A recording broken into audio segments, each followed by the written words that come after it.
দাদু ভাই কি তৈরি করেন? আজকে হচ্ছে পরোটা বানাচ্ছি। আমাদের বাসায় বুটের ডাল দিয়ে হচ্ছে মুরগি রান্না করা হয়েছে, তো তাই পরোটা বানাচ্ছি।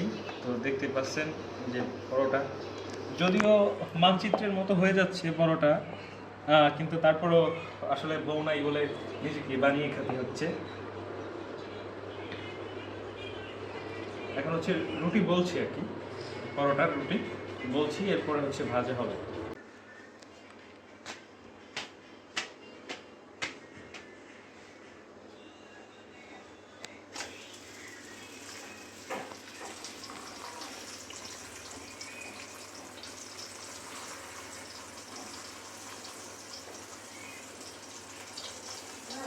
দেখতে পাচ্ছেন পরোটা কত সুন্দর ফুলে উঠতেছে। এটা আসলে দারুণ হবে। একদম লুচির মতো কিন্তু ফুলে গেছে, দেখতে পাচ্ছেন? অসম্ভব সুন্দর হচ্ছে। আমি কিন্তু ভালো পরোটা তৈরি করতে পারি, লুচিও ভাজতে পারি। এই যে দেখছেন কত সুন্দর ফুলে উঠছে।